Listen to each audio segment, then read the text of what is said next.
the third chapter. So today I'm going to start, the fourth one, and it's dedicated to the concept of integrals. So we'll see here the definite and indefinite integral. I'm just gonna introduce, the concept of definite integral if time permitted, and we'll finish it next week, and also we'll cover the indefinite integral. So this chapter will cover the following sections of the textbook, as you can see here.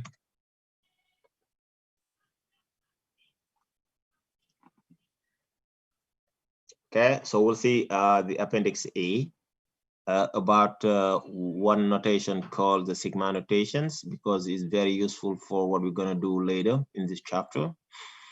And we'll cover 5.1 today, about areas bounded by a curve and the x-axis, what x is, in a given interval. And we'll cover, the definite integral too, 5.2. 5.3 gonna be the FTC, how to calculate the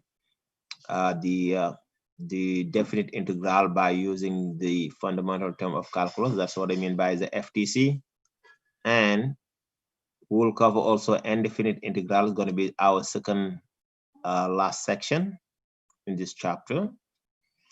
And in the last chapter, we'll introduce the first method to calculate more complex integral, and that method is called the substitution rule. So later on in the the coming chapters, we'll see the other techniques to calculate a very complicated integral. So basically this is what we will cover in this chapter.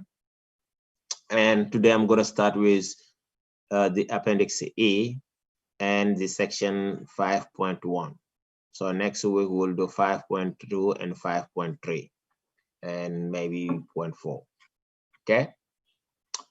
All right, so let's see the appendix A. As I told you, it's dedicated to a notation called the sigma notation. And the reason why I'm going to introduce it here is we will need it, to calculate areas, and also to calculate or to define, to introduce the concept of definite integral. Okay. All right, so we're gonna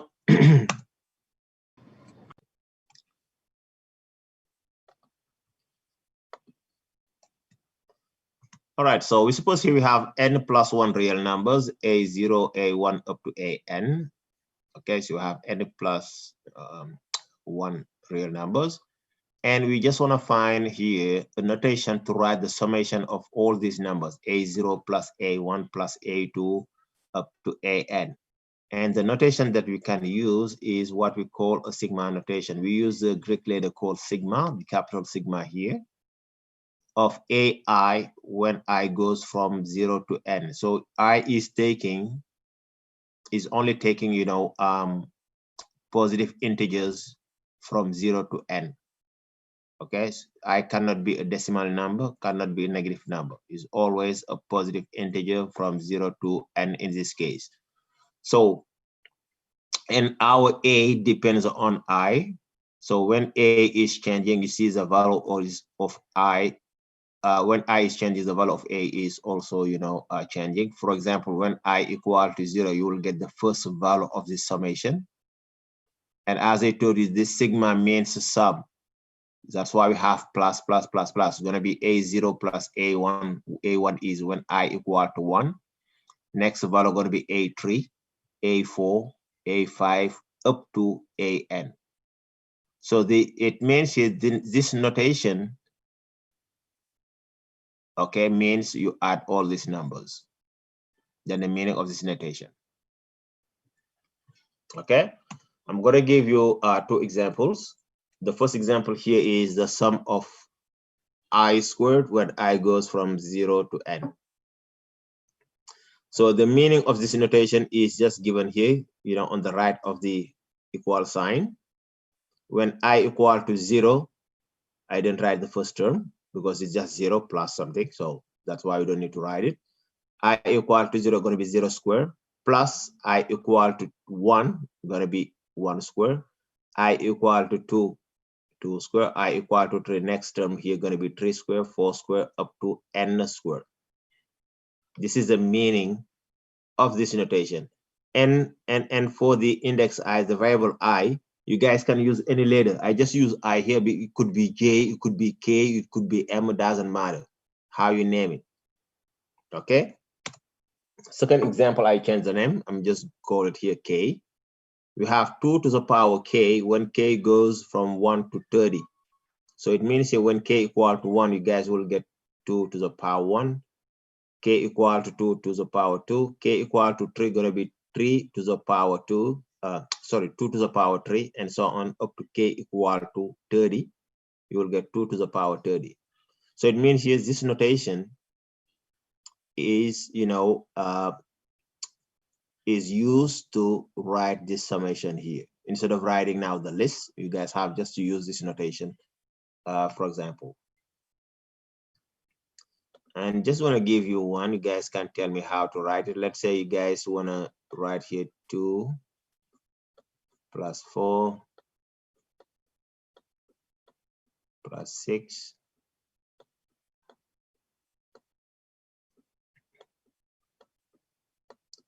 how to write this sum by using the sigma notation. You guys can tell me. It's gonna be the sum of what? You guys notice here these numbers are just even numbers, and when you guys have an even number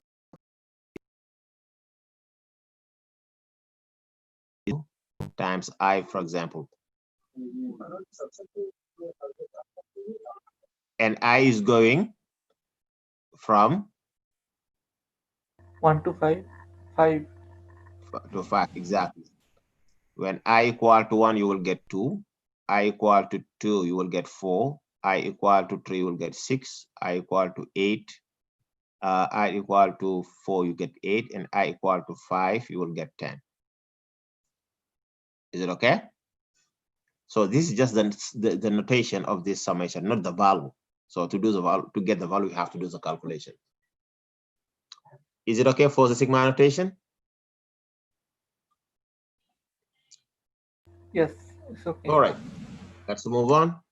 So next, I'm going to give you some properties of the sigma notation in the first theorem here. We suppose we have C as a number which is constant.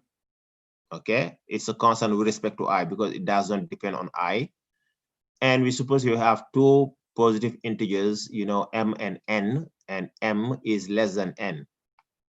And the sum of C times AI. So this is a product of C and the number AI, but the number AI is changing because it depends on I, but C is not changing.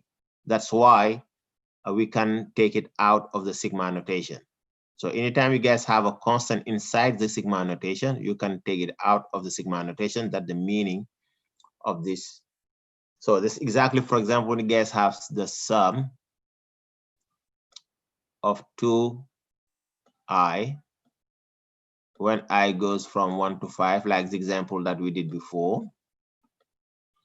This one, you can just write it as, you can take 2 out. 2 times the sum of I when I goes from 1 to 5. Okay. And then when expand, you guys will see we'll get exact same because, in the previous slide, we've seen this equal to 2, 4, 6, 8, 10. Okay. When we expand it like that, this is exactly what the property says. 2 is a constant because it doesn't depend on I. That's why we have the right to take it out. And we'll get here 2 times 1 plus 2. When I equal to 1, I equal to 2, I equal to 3, I equal to 4, and I equal to 5. And it's going to be exactly what we did before. It's going to be, when expanded, you will get, going to be just 2, 4,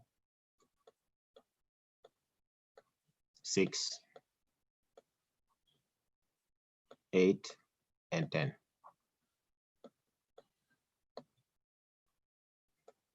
So this means anytime you guys have a constant, this property says you can take it out because it doesn't depend on I. All right, so next property is if you guys have a summation inside, you can split it into sigma notations. Okay. So for example, when you guys have the sum of I plus I squared, for example, when I goes from 1 to n. So based on what the second property says, it means this sum, you can split it into sigma notations, is going to be the sum of I plus the sum of I squared. I is going from 1 to n.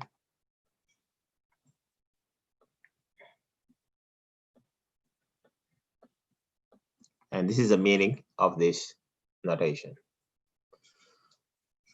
And the third case, if you guys have a the difference of two numbers inside your sigma notation, again, you can split it into the difference of two sigma notations. Okay, for example, if it was here minus, it's going to be minus here.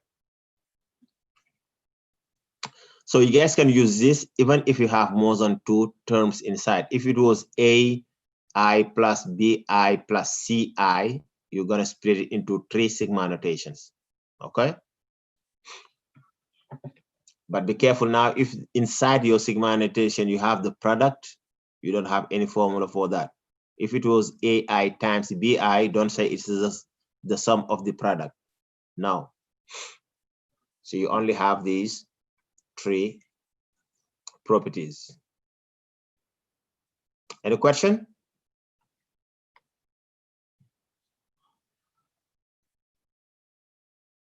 All right. Let's move on. So next, I'm going to give you some formulas that you guys need to keep in mind, because it's going to be very helpful for when it comes time to do calculation involving sigma notation, where we want to calculate the exact value of the sigma notation. So the first one here says the sum of one. I'm just going to explain the meaning of this. The sum of one when I is going from 1 to 5, for example. So let's say to n. Okay. So what is the meaning here is, you see inside 1 does not depend on I. So it means it's no matter what is the value of I, the value inside the summation going to be always 1. That's the meaning. When I equal to 1, you have 1. I equal to 2, you still have 1. I equal to 3, you have 1, and so on up to I equal to n. So the meaning here is we add 1 n times. We have 1 plus 1 plus 1 n times is going to be just equal to n. Because here we have n terms.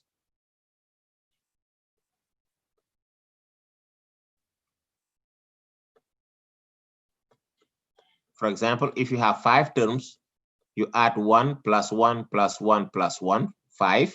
So you will get just 5.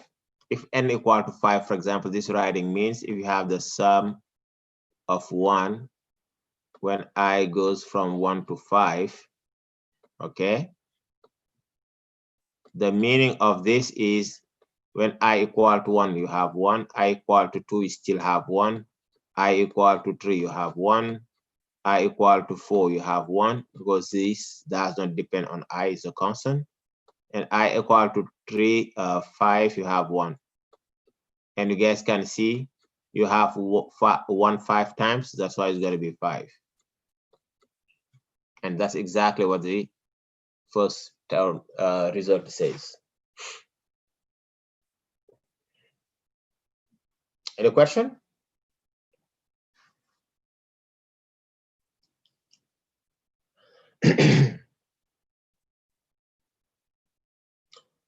All right, if there is no question, we're gonna move to the next result here.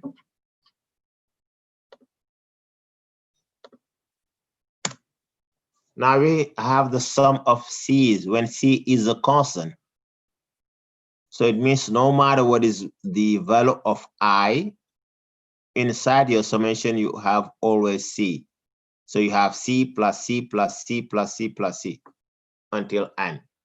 So Rifat? this, hello, your mic, please.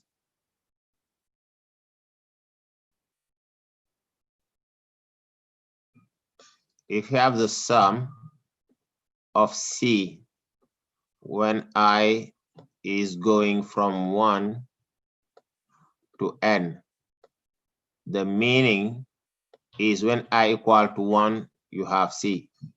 I equal to 2, you have C. C is just any number. I equal to 3, you have C. And until I equal to N. Here in your summation, you have N terms.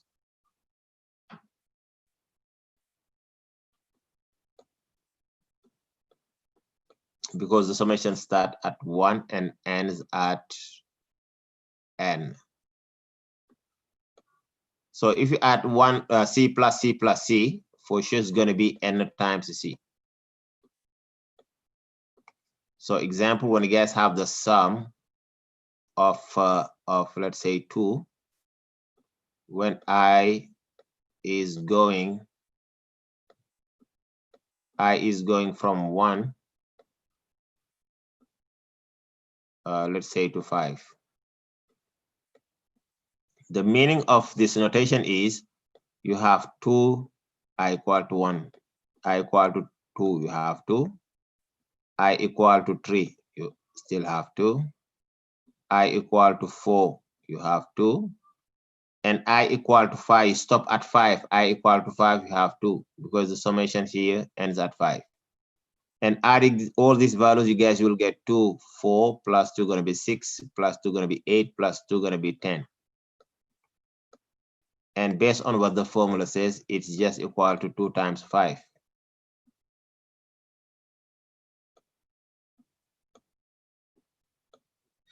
That's exactly what the formula says here. So here N is equal to 5. So in this case, my N equal to 5. And the 2 is repeated 5 times.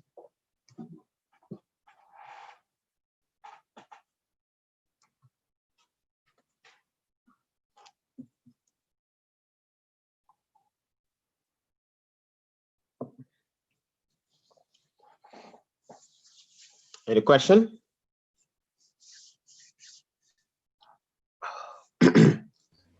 No, sir. All right. Keep in mind this, when you guys have the sum of 1 n times is going to be n, the sum of any constant n times is going to be n times that constant. So next we'll see 3 more results. Now when you have the sum of I now. So here inside the sigma notation, the value is changing from 1 to n. Just want to give you an example to verify exactly what the term says is when you guys have, for example, the sum of I, when I is going from 1 to 5, for example. So it means here n is equal to 5. And this sum is equal to 1 plus 2 plus 3 plus 4 and plus 5. That's the meaning of this summation. So my n equal to 5. And when you calculate it, so this is just, the meaning of this notation. The sum of I when I goes from 1 to 5.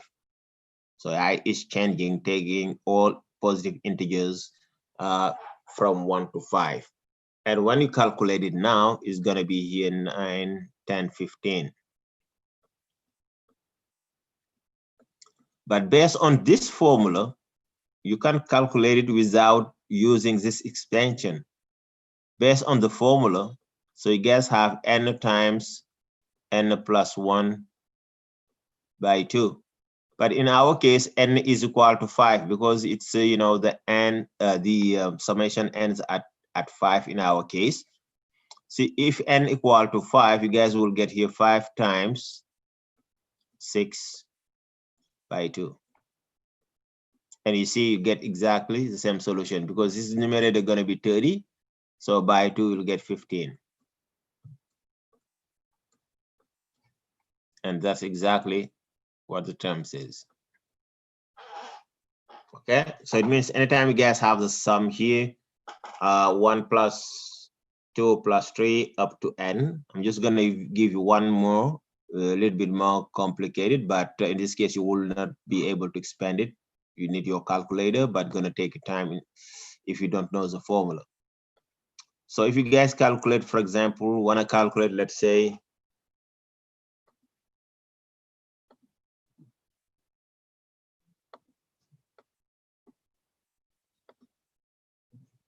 if you guys want to calculate 1 plus 2 plus 3 plus and so on up to 99 plus 100. If you want to calculate this, so if you try to do it by hand, it's going to be complicated. But even if you guys have your calculator, it's going to take time to do these calculations. But if you already know this formula, you're going to save time because based on the formula, this is just equal to the sum of I when I goes from 1 to 100.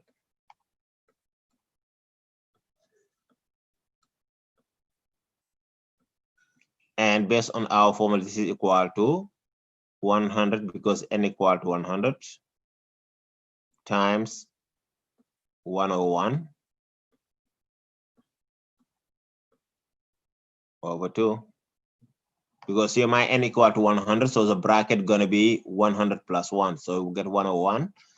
And when you calculate this, you guys will get 50. It's gonna be 5,050.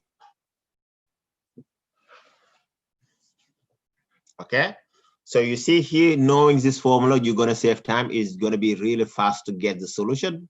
So without the formula, even if you guys use the calculator, it's gonna take time. The fastest way is just, you know, to write a computer program is gonna be very fast to get the solution too. But if you just use your regular calculator, it's gonna take time to add, you know, all numbers from 1 to 100, all positive integers. And that's the meaning of this notation.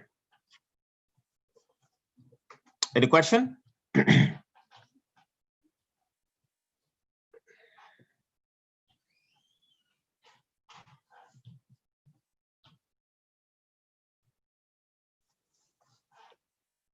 All right, if there is no question, we're gonna do to the next,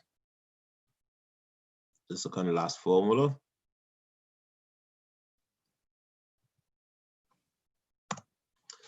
Now we want to calculate the sum of the square of all integers from 1 to n. And the formula says this sum is in fact equal to n times n plus 1 times 2n plus 1 by 6. I'm going to give you an example to verify this formula. Let's say you guys want to calculate, let's say,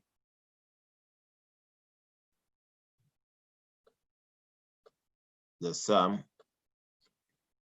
of I, you square it, when I is going from 1 to 3, for example. So when you expand it, you guys will get when I equal to 1. You get the first value here of this sum. And the second term is obtained when you subtract I by 2. And for the third term, you substitute I by 3 because the summation ends at 3. And when you calculate this, you guys will get here 9 plus going to be 10. And you guess here 10 plus 4 going to be 14. But if you take, for example, this notation, let's say you have n times n plus 1. In our example, n equal to 3 because the summation here ends at 3.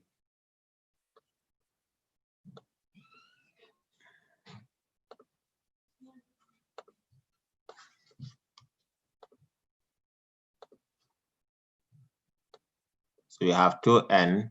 We're supposed to get 14 when we substitute n by 3 in the formula on the right, sorry. So you divide by 6. So this is when you substitute n by 3 in our example here, n equal to 3 because of this. So you get here 3 times 4. So you substitute here by 3 going to be 2 times 3 going to be 6 plus 1, you'll get 7.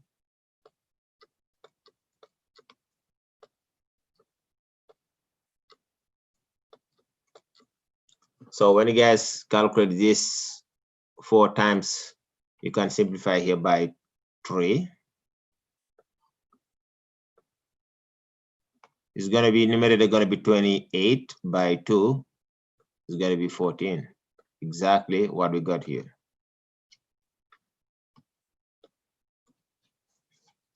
Okay.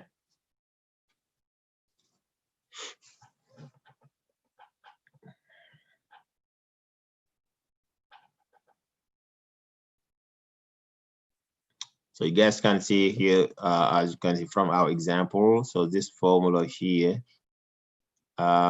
works for n equal to 3, and it's going to be the same for all positive integers.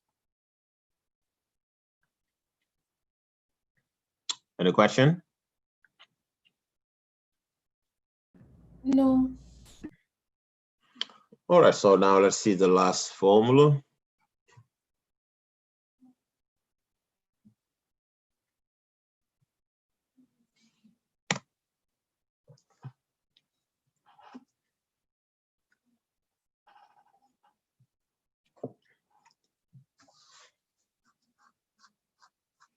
And for the last formula, we have the sum of I to the power 3 when I goes from 1 to n. And the formula says this is equal to n times n plus 1 over 2, the whole thing to the power 2. You see, the term inside this bracket is exactly this one. It means the sum of I cube is equal to the square of the sum of I. So here, we can write another way. By dropping the square bracket, it becomes n squared times n plus 1. You square it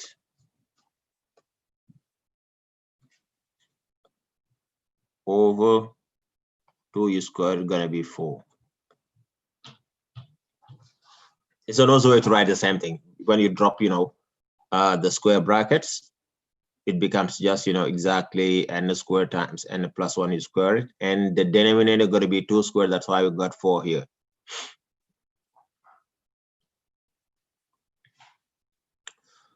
All right, so now we're ready to calculate the area of the region bounded by the curve of a function, the x-axis, and 2 vertical lines. Because we need, the sigma notations and all these formulas in order to calculate, such area.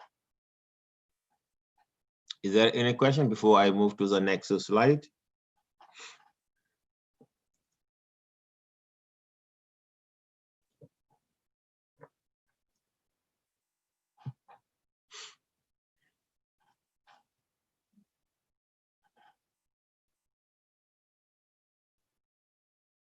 Is it okay? Yes, sir. All right. Let's move on. Okay. Second topic here. Now we are interested in finding the value of the area of the region bounded by the curve of F, the x-axis, and the two vertical lines x equal to a. So here's the vertical line is here, x equal to a and x equal to b, this line here. So it means I would like to calculate this area. I'm just gonna use the green color. The area would like to calculate is this area below the curve and above the x-axis.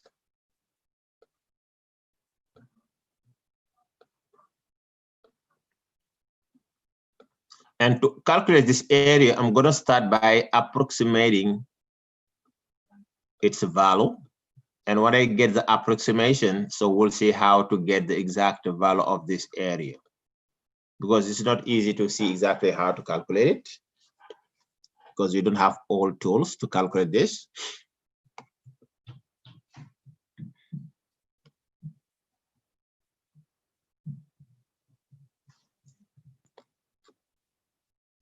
Is it okay? This is what we're gonna get.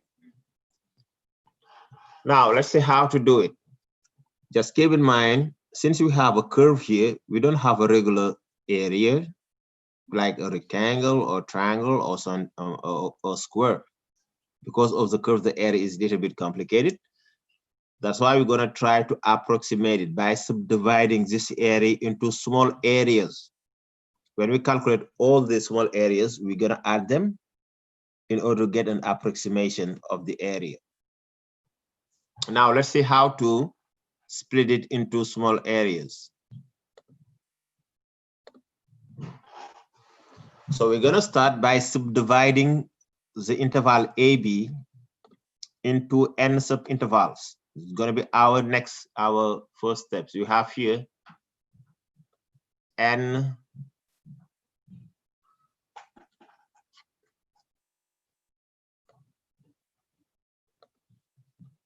so we're gonna subdivide here the interval AB. A and B are real numbers. We subdivide the interval AB into n subinterval. N is just a positive integer.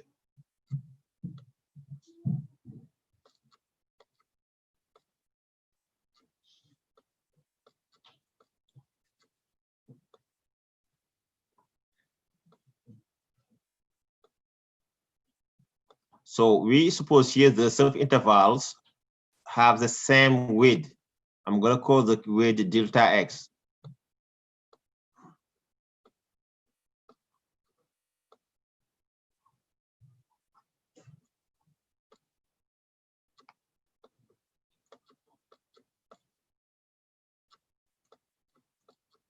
So all intervals have the same width.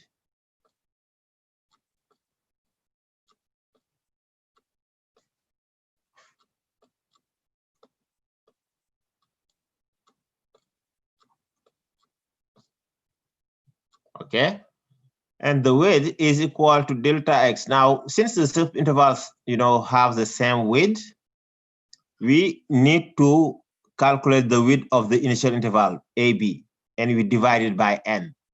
And the width of the initial interval is given by b minus a.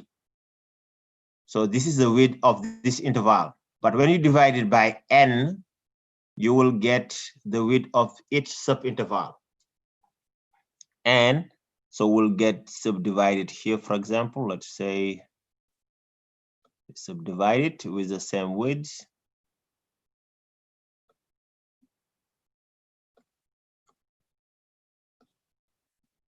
Okay, after subdividing, we're gonna name our endpoint.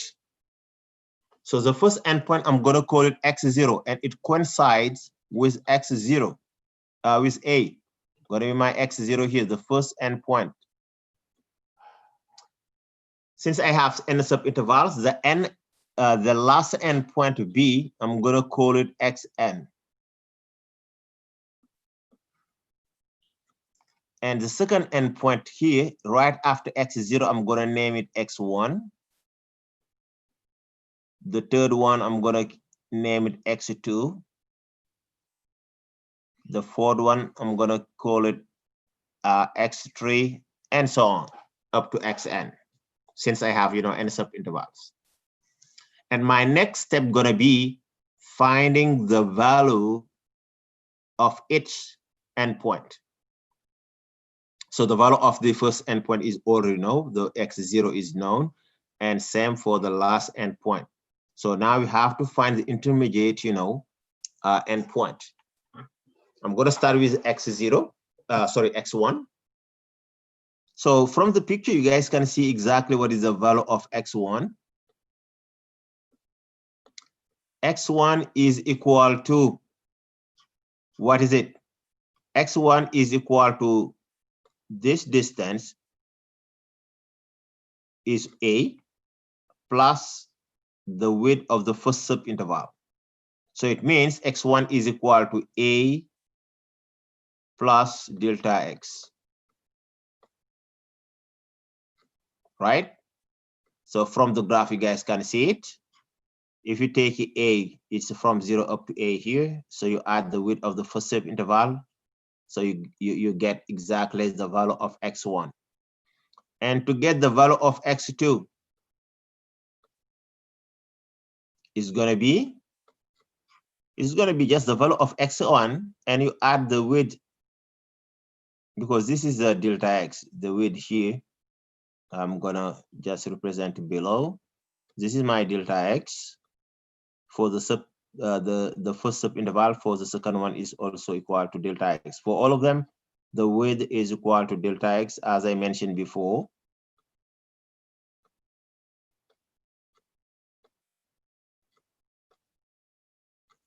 And so on. So you guys want to get x2, you guys can see here from the picture, x2 is equal to A plus delta x is going to be A plus 2 times delta x, right?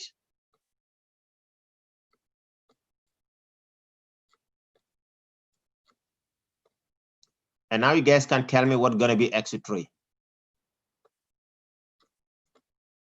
You can draw it from the picture too. It's going to be exactly. Okay, you guys can see it's going to be A plus 3 times delta x. Thank you. And from here, you guys can see the pattern. If you want to get, for example, a formula, I can draw it from the pattern here. Xi going to be for all I. Oops, let me remove this.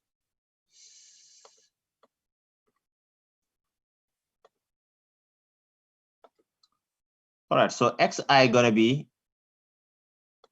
what's going to be Xi?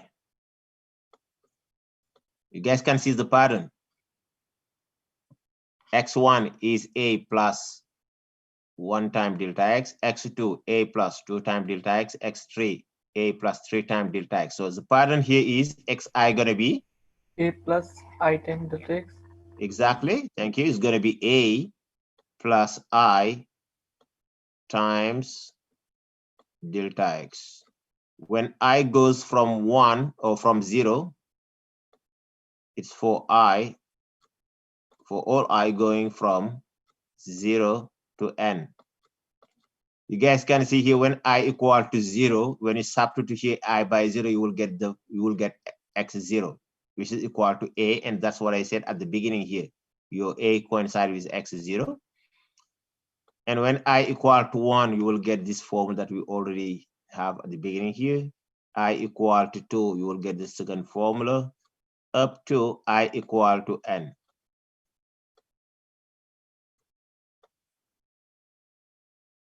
And you guys have to keep in mind, xi is always A plus I delta x. Now, next step gonna be, since I name my endpoints, I'm gonna calculate the value taken by the function at the right endpoint of each subinterval. So for example, if I consider my first subinterval, the right endpoint gonna be x1. I'm gonna calculate the value taken by the function at x1. So we're gonna be here, f of x1 gonna be, so you send just x1 to the curve, and from the curve, you send it to the y-axis in order to get the y coordinate of this point.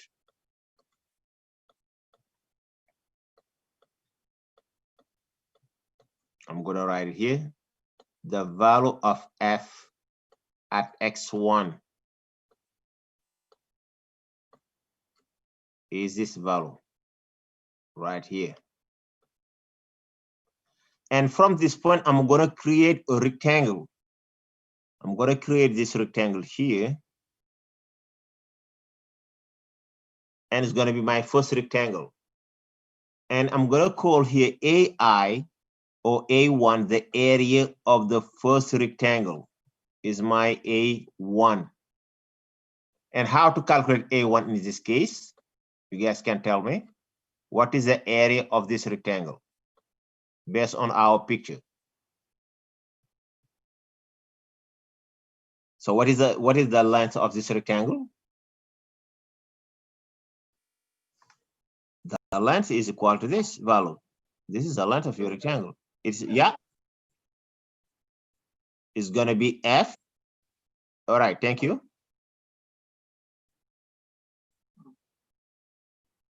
Times, yeah, times delta X, yeah. All right, thank you. You guys can see here, the picture, from the picture, you guys can see the length of your rectangle is equal to f of x1, is the height. You guys can see it here. This is f of x1. So when you multiply with delta x, which is the width, you will get the area of this rectangle,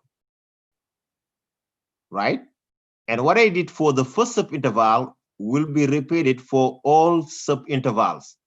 For the second one, for example, as I told you, I'm going to take the right endpoint of the second subinterval, going to be x2. And I'm going to calculate f at x2 and create my rectangle.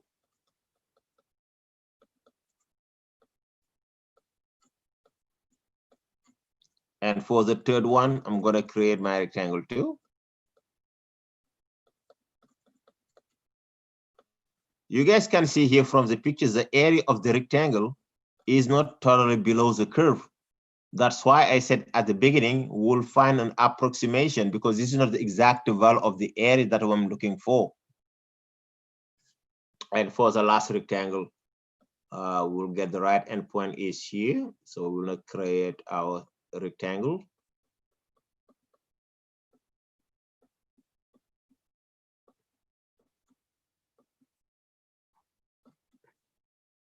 And now what I did here for this rectangle, as I said, is repeated for all the n, to the n subintervals in order to get n areas for the n rectangle.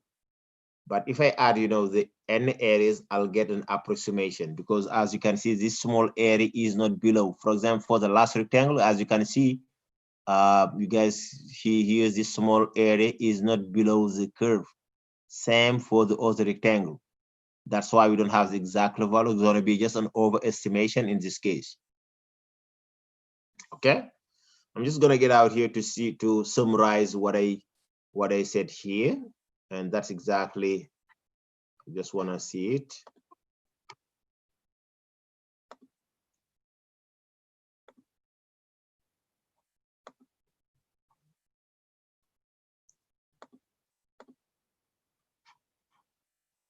So this is exactly what I explained before. You subdivide your intervals, your xi are here, and I name here my AI as the area of rectangle I, when I is going from 0 to n. So when I equal to 1, you will get the area of the first rectangle. I equal, as I mentioned before, I equal to 2, you will get the area of the second rectangle. You guys can see it from the picture. And I equal to 3. So we'll get area of the third rectangle and so on up to I equal to n. And when you add all these areas, as I mentioned, the area of the region bounded by the curve of f and the x-axis when x is between a and b can be approximated by using the sum of these areas. A1 is the area of the first rectangle, A2 second one, up to AN. And for each of them, I'm gonna substitute by its value. So I'm gonna write it as, by using the sigma notation, because I realize here, the I is changing from 1 to n. So it means I can use, the sigma notation. So that's why I have here the sum of f at xi times delta x when I goes from 1 to n. So when you expand it, for example, when I equal to 1, f of x1 delta x gonna be the area of the first rectangle.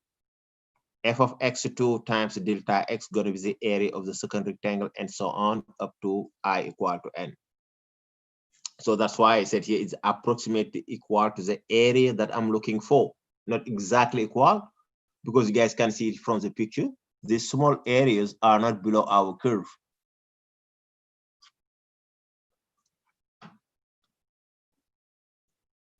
Is it okay up to here? Or, pardon?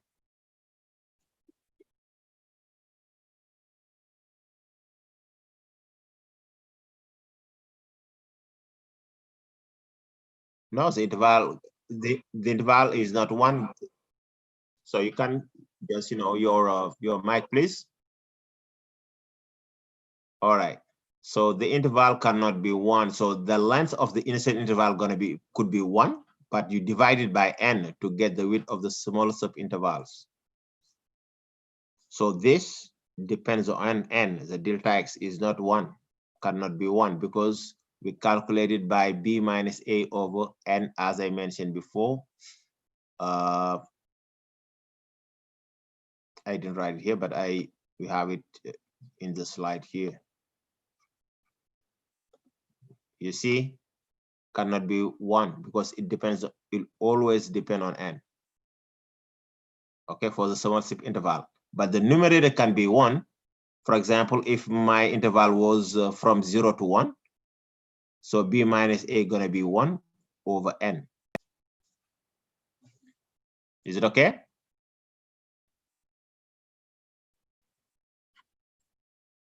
Okay, you're welcome.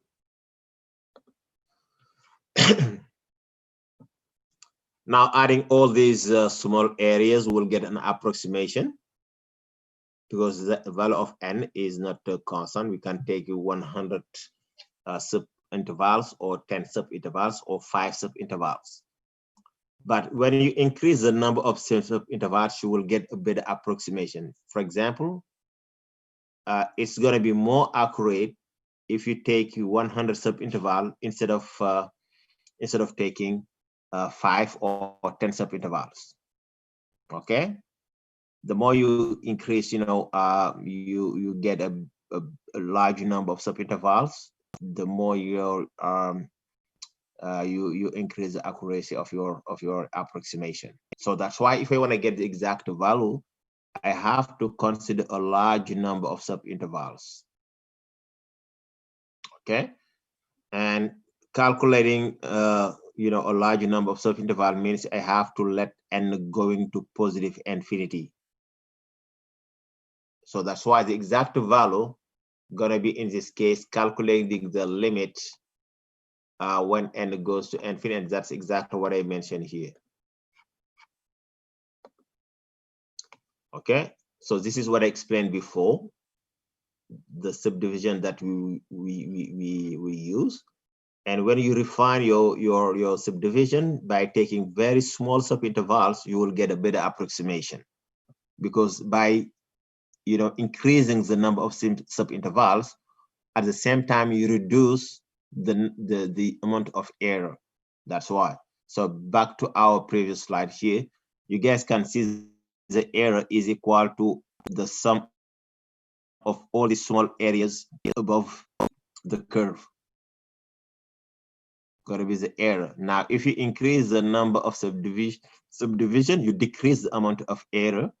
So that's why when you let n go into infinity, so the error going to be 0 and you will get the exact value. Okay, and that's what I mentioned here. Calculating the area now, going to be calculating the limit of the sum when n goes to infinity. So without the lim, you will get an approximation. For example, if you remove the lim and just say, okay, I'm going to take 10 subintervals, or I'm going to take n equal to 5 or n equal to 100 or 1000 subintervals, is going to be an approximation. But if I let n going to infinity, I'll get the exact value. So later we'll see how to calculate such limit.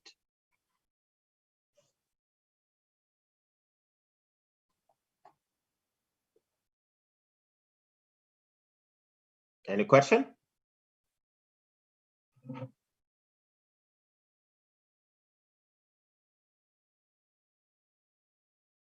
Yeah. Yeah. You're welcome. It's best just, because when you, without the limit, it means you just calculate the area of this rectangle. If you consider, 10 rectangles, it's going to be the area of your 10 rectangles. And you can see here, the rectangles are not totally below the curve, right? So that's why you'll get an overestimation in this case. Now, if you want to reduce it and get the exact value, you have to increase indefinitely the number of subintervals. So for example, here, I'm just going to change it. If I divide each subinterval by 2, I'm going to reduce the error, because if I divide it by 2, my delta x becomes smaller, and my subintervals, I will get just these areas. You see, for this one, I'll get the green area for this one.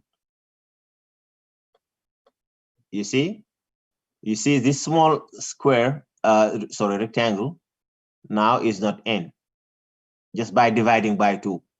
Same for this one, for example, for the last, gonna be, if you divide the subinterval by 2, you reduce the error, because this is the error, this part here. But if you divide it by 2, your rectangle becomes, you will get 2 rectangles. The first one gonna be this rectangle. Oops.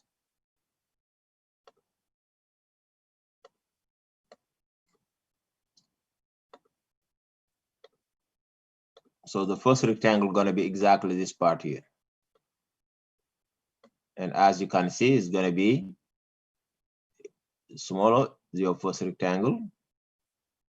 And your second rectangle now, because you divide it by 2, you see, you reduce the error. Now the error is equal to this small square. It was bigger than this, but by subdividing, you reduce it. So that's why I said, if you increase again, because here I multiply the number of subintervals by 2, because I subdivide each subinterval by 2, it means I double it. So if you double the numbers of subinterval, so at the same time you reduce, the amount of error, and you will get a better approximation. Is it okay?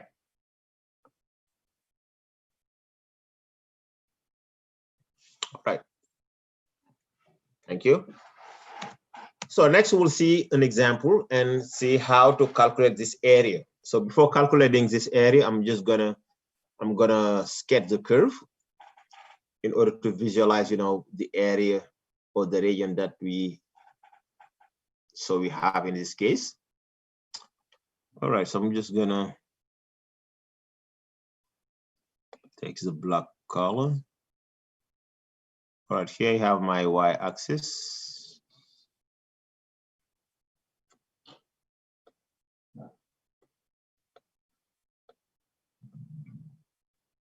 And my x-axis.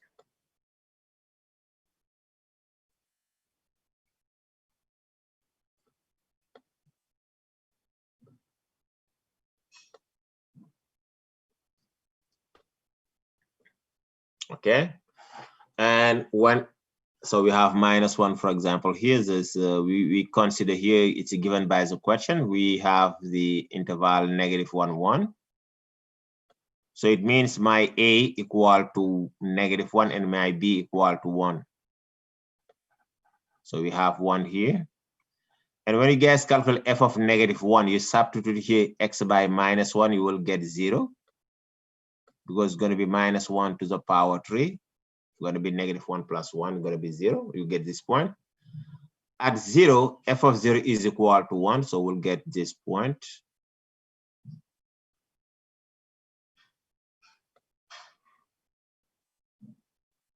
And f of 1 is equal to 2. So let's say 2 is here.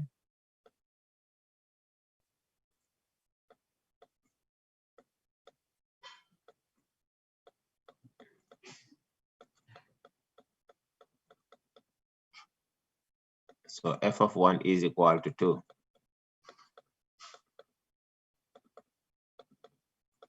So we'll get this point. Now the curve look like this because this is just, the curve of x, okay, which is a hyperbola, and we shift it up by 1 unit. So we'll get this curve. And you guys all know how to sketch x cube, the hyperbola. And you shift it up by 1 unit, you will get exactly this hyperbola. So it's going to be something like that, go up. Okay. Now the area that we want to calculate is, the green area is this area.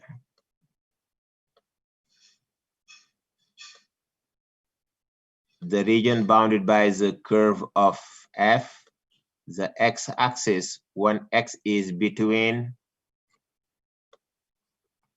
-1 and 1.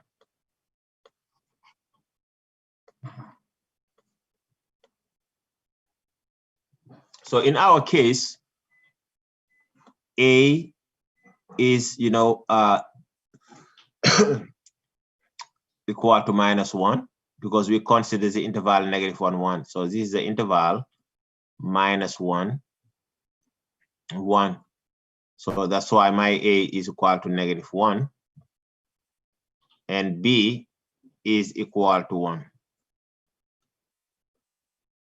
I need to calculate delta x. So my delta x, the formula says, is equal to B minus A over N. Oops.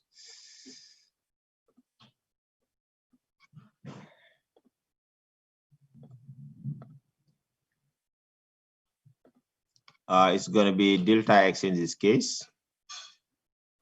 The formula says this is equal to B minus A over N. So back to our formulas, you guys can see it here. That's what I mentioned. I'm talking about this formula, delta x, because I need it in my formula. If you look at the formula for the area. Okay? So it's B minus A over N. So you just want to.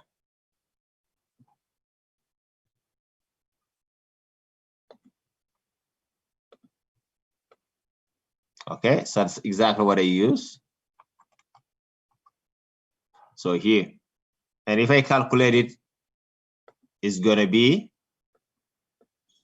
-1. It's going to be 1, sorry, because B is 1, minus -1. So keep in mind your delta x should be always positive because B is greater than A is the largest endpoint minus the smallest endpoint, going to be always positive because it's the width of a subinterval cannot be negative.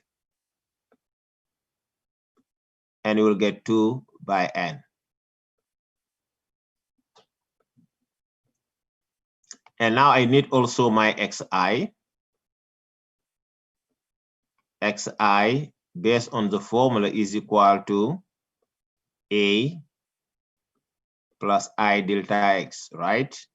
Now I'm gonna substitute A, I, and delta x by their values. So I'll get now A is equal to -1 plus I times my delta x is equal to 2 by N.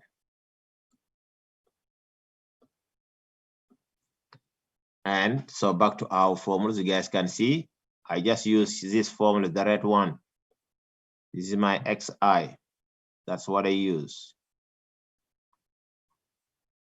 in my case, A is equal to -1 and delta X equal to 2 over N in our example.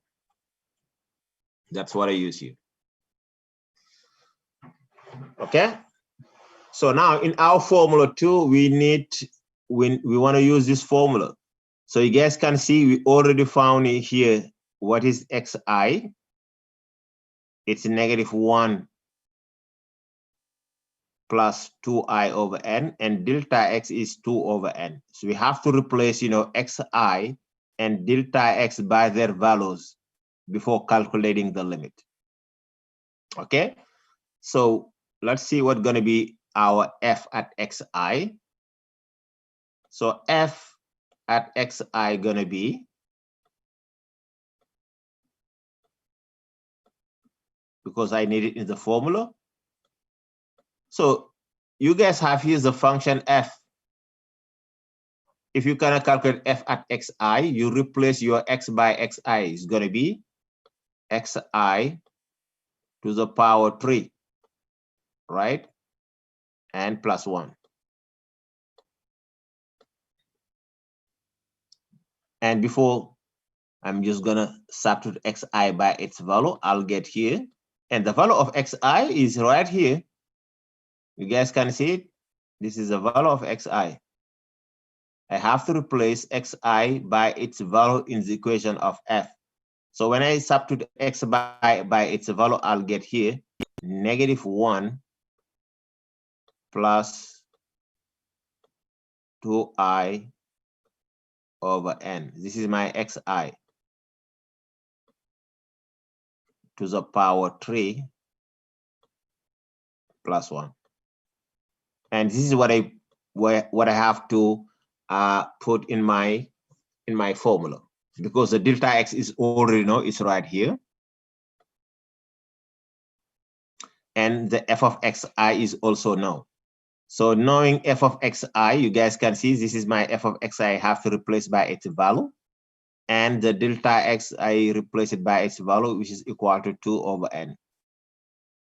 Okay, now let's see how to do the calculation. So first step, you have to find all parameters. You substitute in the formula after you try to calculate it. Okay.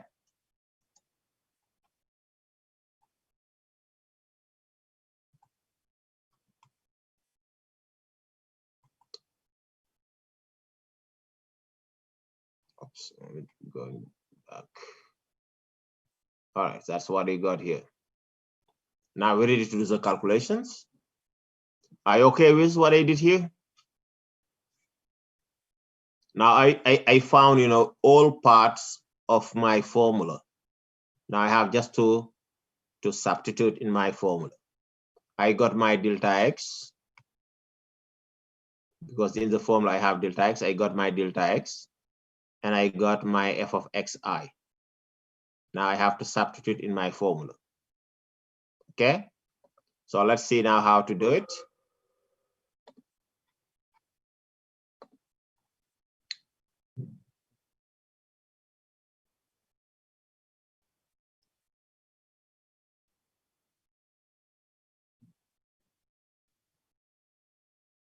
Okay, this is what I did before. As I told, this is a formula that we've seen before, how to calculate the area.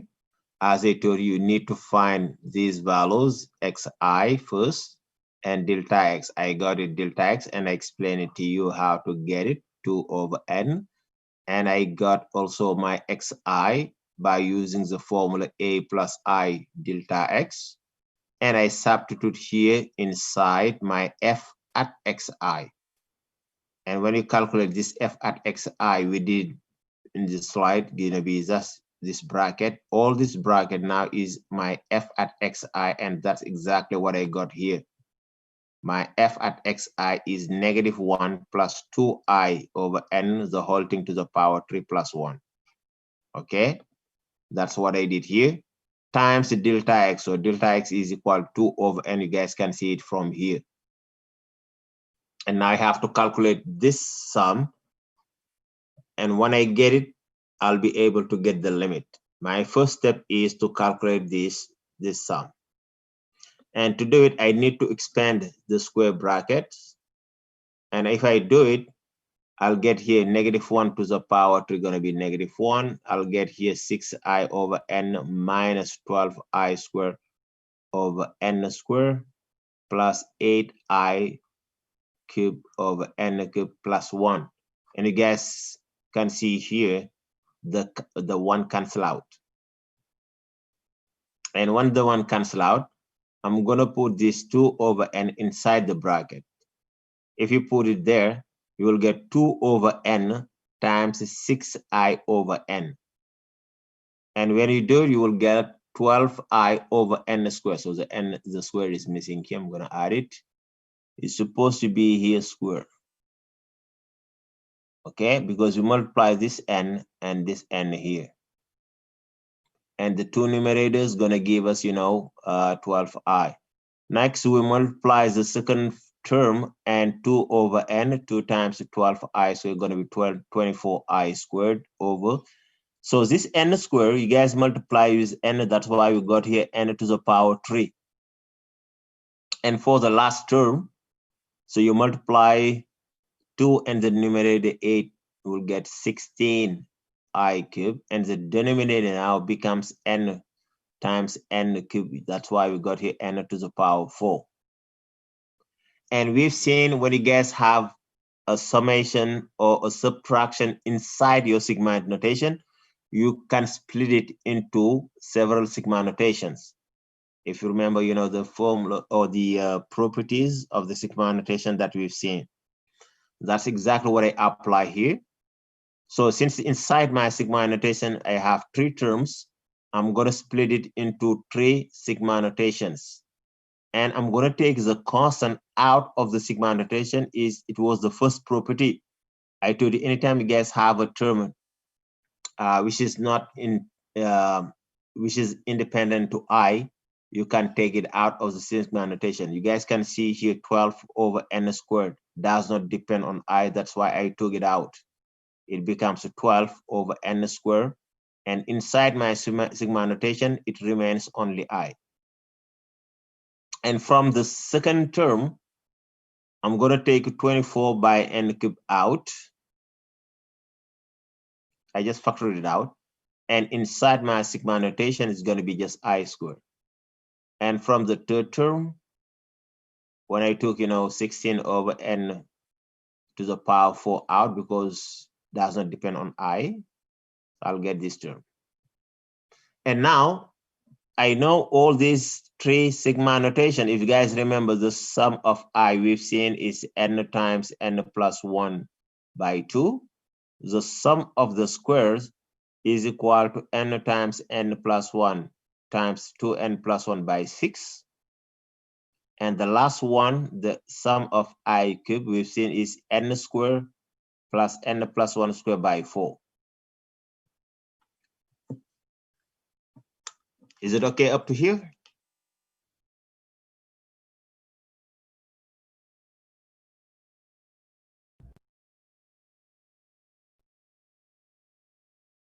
Yeah.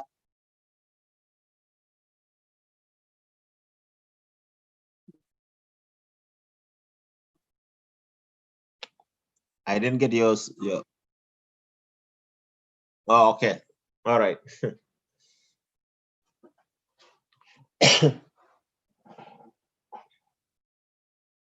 Is there any question?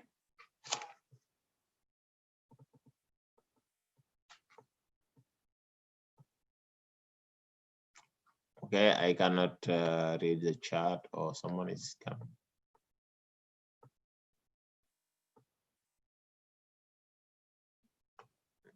Okay, so I'll not be able to read the chat. You guys can answer to your. You can just switch your mic on and just ask your question. So the last part here, I don't know if you're talking about the second last or the last part here. For the last part, I just use the formula that we've seen previously: the sum of I, the sum of I squared, and the sum of I cubed. So back to our slides. You have them right here. I only use, you know, number 3, number 4, and number 5. That's what I use. The sum of I is equal to n times n plus 1. The sum of I square equal to this value, and the sum of I cube. That's what I did to get, you know, the last step. Is it okay? So that's what I use here.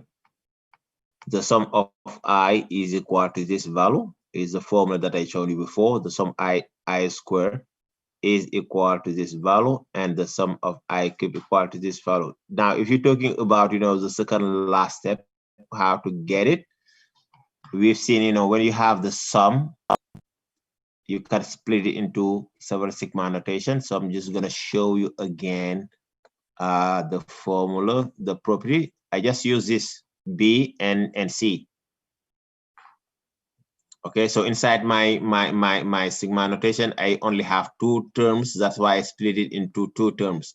But if it was 3, I'm going to split it into 3 terms. If it was 10, I'm going to split it into 10 sigma notations. That's what I use here. Subtraction or summation going to be the same. You can split it into several sigma notation. That's what I use here. Is going to be the sum of all this minus the sum of the second term plus the sum of the third term. And from each sum, you guys have a constant. You can take it out. From this first sum, I took here 12 over n squared out. If you put it back, you will get exactly this. The 24 over n, you put it inside, you will get this inside the sigma notation. And same for the last term. That's what I did. Is it okay? Sir, I have one question. Yeah. Sir, is figure necessary to do? Pardon? Do we need to show the graph? No, you don't need it. I just did it in order to visualize exactly the area. Okay, sir. Yeah, so you already know how to sketch the graph. You did it in 1500. So here it's about, you know, integrals. You will not get any question about, you know, sketching this kind of graph. It's gonna, if you get a graph question, it's gonna be what we did yesterday, and what we did also last week about sketching a polar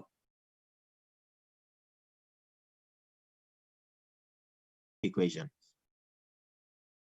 So here I just did it in order to show you exactly what is the area that we are interested in. Is there any other question before I move to the next step? Yes, sir. So for, yeah, Can you go ahead. again the third line? Third line here, Before this line. one. Yeah. Yeah, I expanded this bracket. So you have -1 plus 2i over n to the power 3. So I'm just gonna give you the formula when you guys want to expand it. Just want to change the color. If you want to expand a plus b to the power 3.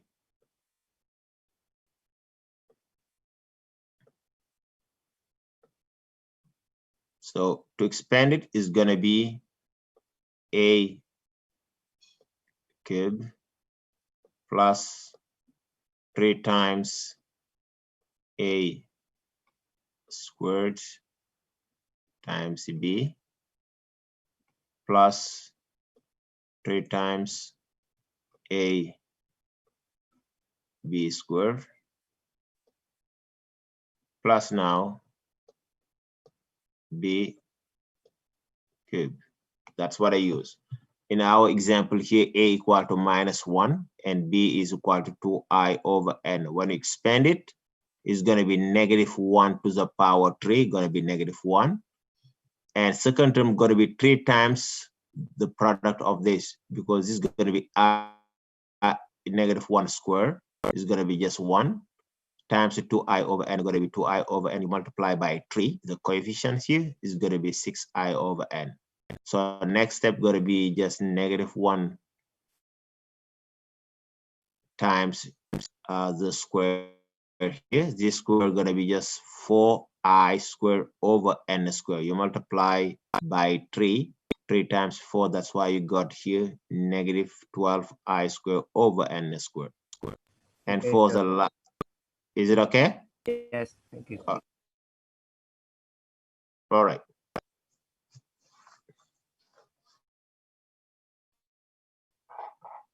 Is there any other question? All right, so let's move. Could you just go over the graph like one more time? Which graph?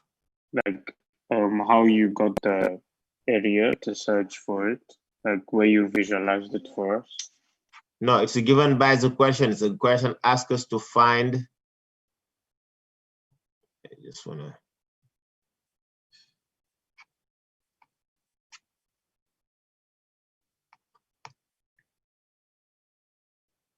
Where is it again? Are you talking about this graph? Yeah. Yes, so the question mentioned here, find the area of the region bounded, so that lies under the curve of this function. So when x is between -1 and 1, so under the curve and above the x-axis. So I have to mention it here, above the x-axis. Okay. So how to sketch the graph? You know how to sketch, x cubed, right? You did it in 1500. This is an easy function. You have f of x equal to x cubed. In 1500, you sketch your more complicated graph. This is just x cubed, and it's a hyperbola. So since you add 1, it means you shift it by 1 unit. That's what I did. For x cubed, the graph look like this. This is a graph of x cubed, right? When you shift it up by 1 unit, you will get exactly this. And what I did was I just took some values. I took when I equal to -1, x equal to -1, you substitute here. You get -1 to the power 3. Gonna be -1 plus 1. That's why you will get 0. So table of values is right here. X and f. So if x equal to -1, f gonna be 0. If x is equal to 0, so y gonna be 1. And if x equal to 1, you plug it here, y gonna be 2. And knowing x cube is just a hyperbola, so that's what I use. Okay, but this is not a big deal, because we will not ask you to sketch it, because we assume you guys already know how to sketch this kind of curve because you did it in 1500. Okay, so the area that we calculated is given by the question. X should be between -1 and 1, and you guys can see x is between -1 and 1, and the area is below the curve and above the x-axis. That's why we have this. So here below under the curve, and I have to mention it here.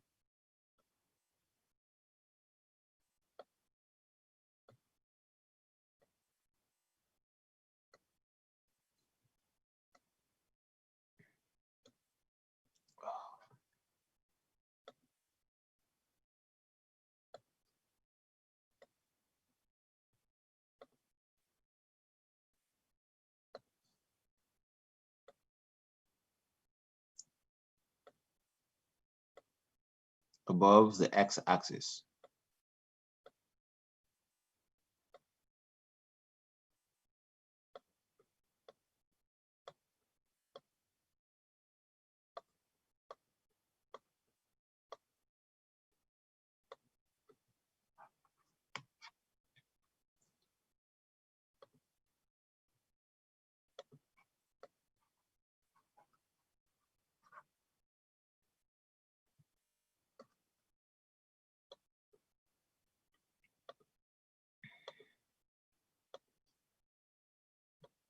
For the graph of x cube, you guys know when you sketch it, So when x equal to 0, f of 0 is 0, it's passing through this point. When x equal to -1, so this curve is going to give you -1. So you have -1 here. And when x equal to 1,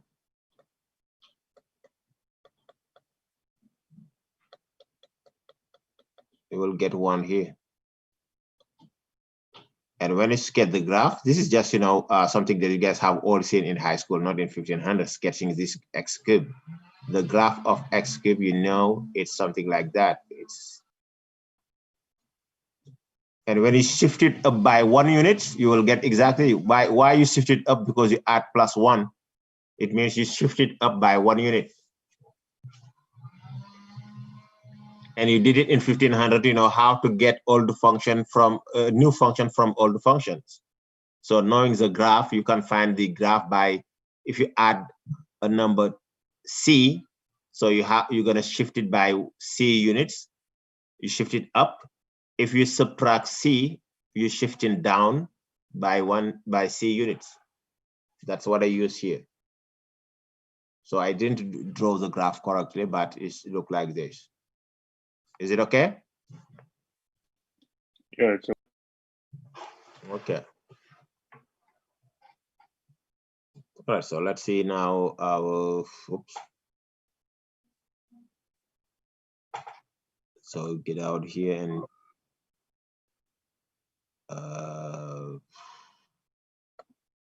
finish our calculations.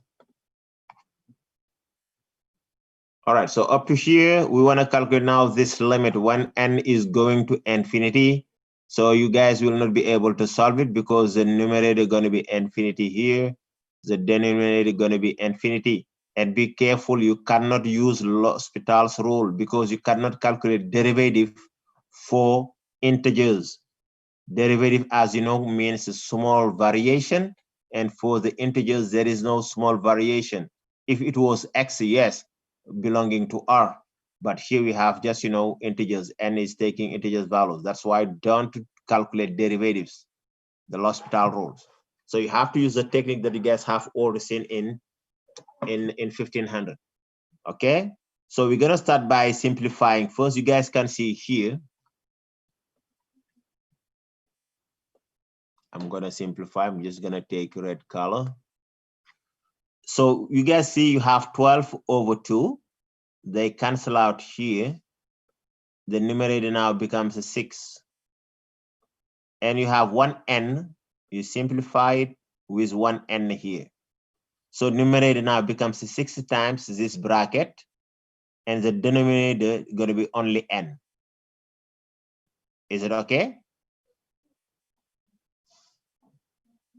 Is it okay for the simplification? Yes, sir. All right, for the second term, we simplify again. We have 24 by 6. So you can simplify by 6.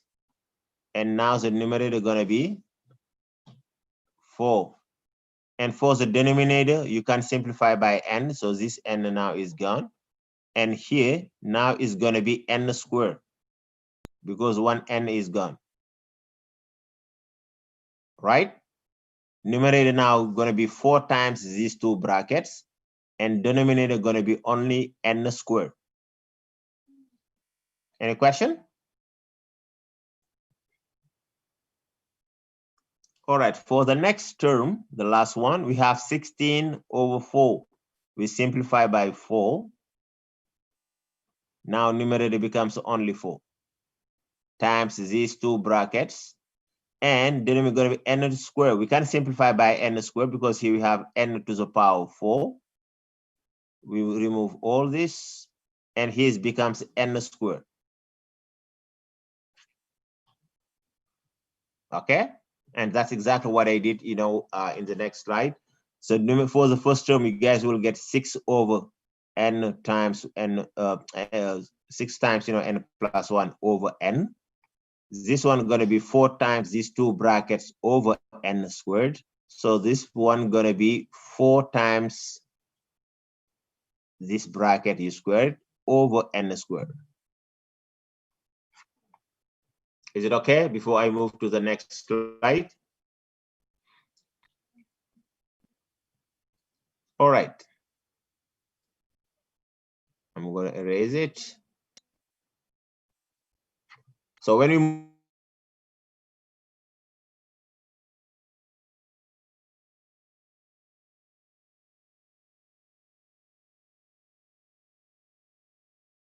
next term n square and this term too. And when you calculate the limit, you guys still have infinity over infinity, infinity over infinity, infinity over infinity. Just use the technique that you did in 1500. From the numerator, I'm going to take here n out. So I'll get 6n and this bracket. If you put it back, it becomes n plus 1. And you simplify the n here. From this numerator, from the first bracket, I'm going to take n out. If you put it back, it becomes n plus 1. From the second bracket, I'm going to take this n out too. So you get 2 plus 1 over n. But this n times this n is going to be n squared. You simplify with this n squared. For the last term, I'm going to take here n out. But if you take it out and you square it, it becomes n squared. And here it's going to be just 1 plus 1 over n squared over n squared. It cancels. Now you're ready to calculate the limit. When n goes to infinity, 1 over n is going to 0. It means this bracket is going to 1 times 6. That's why you got 6 here. For the second term, when n goes to infinity, so this bracket is going to 1 because this is going to 0 plus 1. So the second bracket is going to 2. Is approaching to 2 because this is going to 1 over n is going to 0 plus 2. So we'll get here 2 times 4. That's why we got here 8. And from the last term, the bracket is going to 1 times 4. That's why we got 4. And when you calculate this, you will get 2 units squared because we calculate the area. Any question?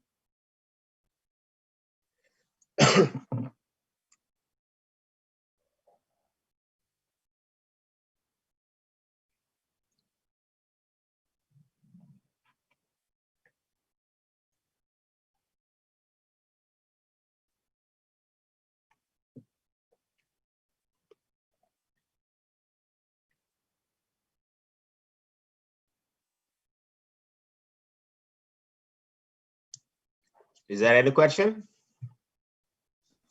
No, sir. If you guys have a question, switch your mic on and you ask your question. I'm not able to read the chat. You have to talk if you have any questions.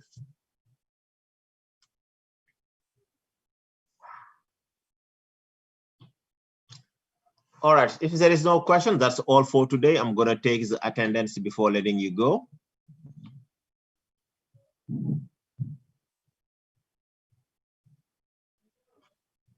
As I said, you have to ask your question. I'll not read the chat. Sure. Yeah. In the last question, someone has some problem in the last part, so asking for in the chat. No, someone here has to ask his question. So what is your question? So he asks like Who is about it? the last. No, not you. You don't have question. You. Who is it?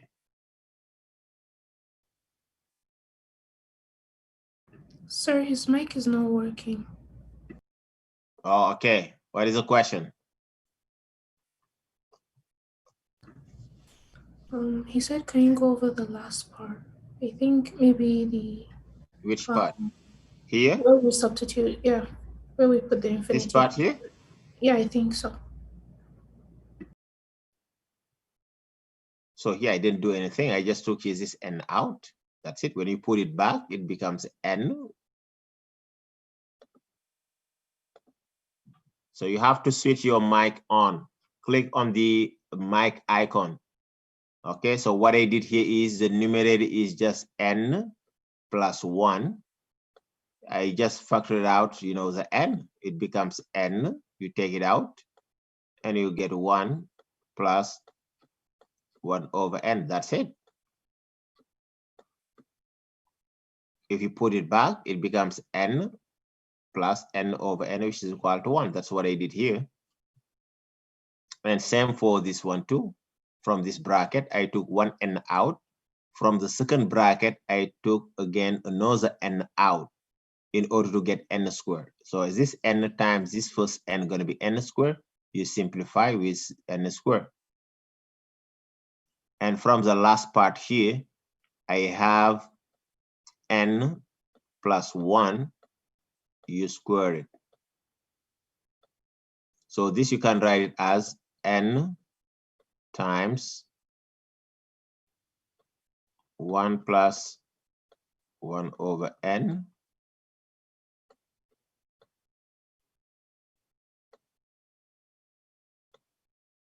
like that. And this is equal to n, because if you put it back, it's going to be here n plus 1 square, exactly this.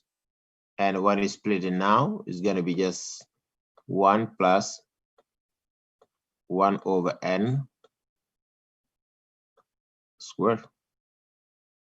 And that's what I did here for the numerator. So from here, that's what I did. Now, when you cancel the square, when n goes to infinity, 1 over n is going to 0. So it means the bracket gonna be 1 plus 0 times 6. That's why you got 6. For the second term, when n goes to infinity, so the first bracket is going to 1, and the second bracket is approaching to 2, because we have 2 plus this term is going to 0. Second bracket gonna be 2 times 1, gonna be 2 times 4, you'll get 8. And for the last bracket here, this is going to 1 times 4, we'll get 4.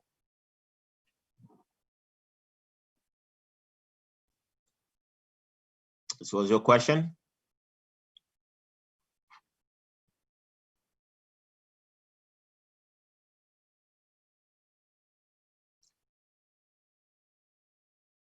Yeah, is it okay?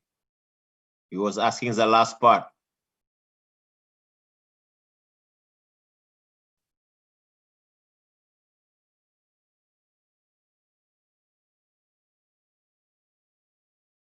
Yeah, Is it's it okay? Yeah, it's good. Okay.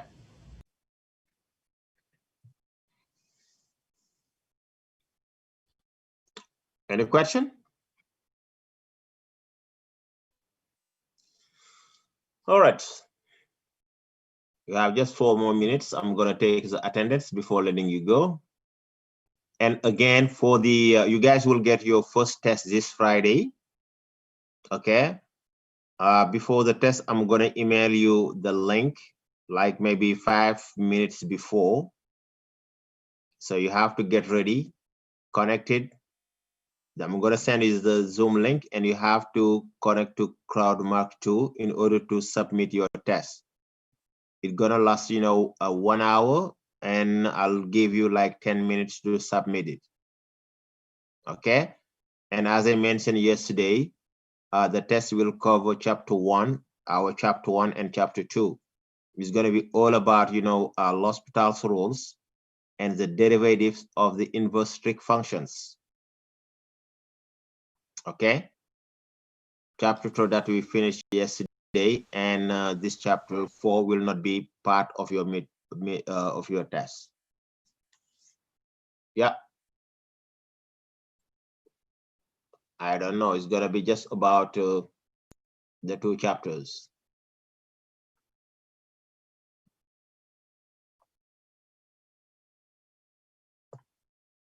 It could be like 4 or 5 questions, but the number of questions is not really important. It depends on how complicated the questions. It's going to be 6:30. It's already mentioned in the course outline. It's going to be 6:30 from 6:30 to 7:30 p.m. Winnipeg time.